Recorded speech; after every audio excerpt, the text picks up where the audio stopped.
The Russian invasion of Ukraine began on 24th of February 2022, and nothing in the country was going to remain the same. Russia did not invade from only one side, but launched an invasion to Ukraine simultaneously from the south, east, and north. Putin's goal at the time was to conquer the Ukrainian capital Kiev as soon as possible and then immediately overthrow the government. However, within a month of the first attacks, it was already clear that this would in no way be possible within a few weeks as Russia had planned.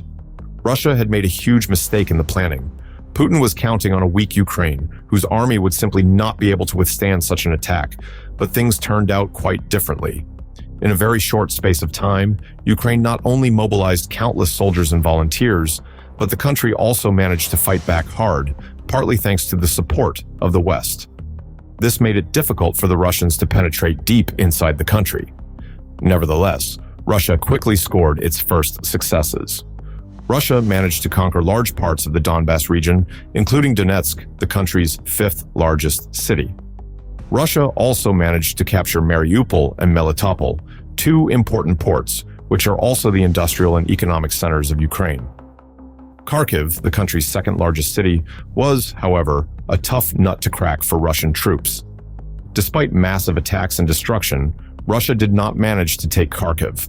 Russian troops were driven out by the Ukrainian counterattack, and Ukrainian President Volodymyr Zelensky subsequently honored Kharkiv as the heroic city of Ukraine. Overall, it is clear that Ukraine is still able to stand up to Russia after more than 2 years, and Russia is revealing that it is not, in fact, as strong as it seemed. This is mainly seen in one thing, in the country's heavy losses, both in the material losses and in the countless soldiers who gave their lives for Russia in battle. The exact number of Russian casualties is difficult to determine, as both Russia and Ukraine provide different figures, and independent verification is often difficult. However, Western intelligence agencies and independent sources estimate that the Russian armed forces have lost at least 200,000 to 250,000 troops since the beginning of the war. According to the Ukrainian General Staff, more than 600,000 Russian soldiers have been killed in action or so seriously wounded that they can no longer fight from the start of the invasion until August 2024. The battles for cities such as Mariupol, Bakhmut, and Soledar have been particularly difficult. The battle for Mariupol alone, a strategic port city on the Sea of Azov, cost the lives of some 6,000 Russian soldiers. A similar picture emerged in Bakhmut, where months of fighting resulted in significant casualties. Although Russia eventually managed to capture the city, the cost was high. Moreover, Russia probably can no longer do much with Bakhmut, as large parts of the city were completely destroyed in the fighting. Today, it is estimated that over 1,200 Russian soldiers are killed or seriously injured every day in the war in Ukraine. But there are not only human casualties. In addition to human losses, Russia has also lost a significant amount of military equipment. By mid-2024, experts estimate that Russia will have lost about 3,300 tanks, nearly 6,000 infantry fighting vehicles and armored vehicles, about 500 aircraft and helicopters, thousands of other vehicles, and numerous artillery systems. Russia did not only suffer heavy material losses on land, its navy has been also considerably weakened. One particularly striking loss for Russia was the destruction of the cruiser Moskva, the flagship of the Black Sea Fleet. The ship was severely damaged by a Ukrainian missile attack in April 2022 and was eventually sunk. Its loss was a serious blow to the Russian Navy and had both military and symbolic significance. In addition to the Moskva, Russia also lost several smaller warships and supply vessels, which significantly limited Russia's maritime capabilities in the Black Sea.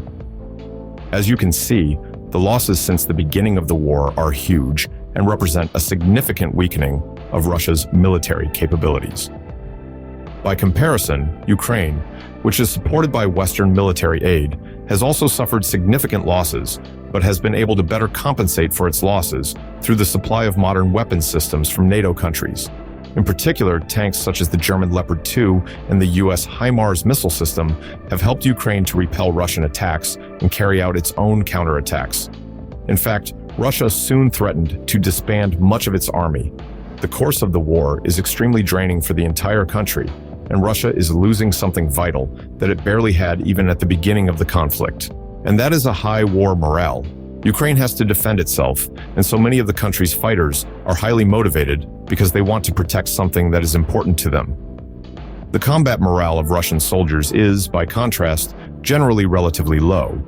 Although many soldiers claim to support Putin, many do not have the full conviction that what they are doing is of paramount importance.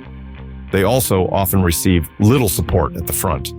Entire battalions repeatedly go without ammunition for weeks, and Putin himself often makes suggestions that discourage soldiers.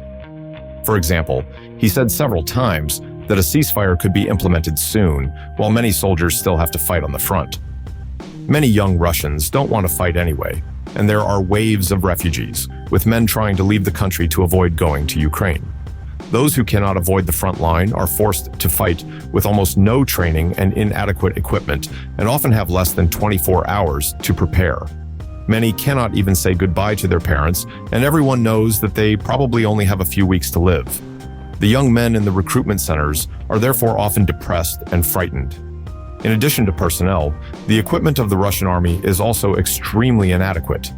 In terms of equipment, Russia also seems to be slowly reaching its limits. Not only has the Russian army suffered heavy losses in terms of armor, vehicles, and weapons, but the equipment it has left is far from optimal. The country has mainly obsolete technology from Soviet stocks. Russia has almost no modern high-tech combat equipment, such as drones, for example, in contrast to Ukraine, which is well supplied by NATO. The troops even lack things that are necessary for a successful war, such as ammunition or fuel. How unequally equipped Russia and Ukraine are is shown, for example, by the T-90 Piasm tanks and the so-called FPV drones used in the war. The T-90M is Russia's most powerful tank and was even described by Putin himself as the best tank in the world. While the tanks are indeed very powerful, the 30-year-old vehicles stand little chance against the modern technology that Ukraine has thanks to NATO support. Ukraine's drones are controlled by pilots from a safe distance using special glasses. They can be used to target the tank's weak points, making it easy for Ukrainian troops to fire on the T-90MMs and disable them without risking human casualties. Now, the question naturally arises how Russia will deal with all this at the political level. For the moment, it seems that Putin himself no longer believes in a Russian victory. Shortly before the Swiss Peace Summit in June 2024, the Russian president proposed a ceasefire and expressed his willingness to negotiate. However, Putin set many conditions for ending the war. Among other things, he demanded that Ukrainian troops be completely withdrawn from the territories conquered by Russia: Donetsk, Lugansk, Kherson, and Zaporizhzhia. Putin also demanded that Ukraine abandon its plans to join NATO. If these conditions are met, nothing will stand in the way of an immediate ceasefire, according to the Russian president. Ukraine, however, considers these conditions absurd and sees Putin's proposals as a complete deception. NATO Secretary General Jens Stoltenberg also does not consider this to be a real peace proposal, and therefore an agreement seems highly unrealistic. But even if no agreement is reached, Russia will probably not be able to continue the war for much longer. In addition to the material losses and, above all, the many deaths that discourage the Russian people, Russia's economy is also suffering greatly from the war. Simply put, the country is running out of money. The fact that so many Russians are being used as soldiers means that the country is suffering from a huge shortage of skilled labor. According to the Russian central bank, 2/3 of all Russian businesses are already unable to fill their jobs. There is a shortage of young men in the workforce in entire regions, and companies are trying to retain workers with high wage increases, which in turn feed inflation. But what do you think? How do you think this conflict will continue, and do you think Russia will be victorious in the end? Leave a like if you found this video interesting and subscribe. Bye, and see you next time.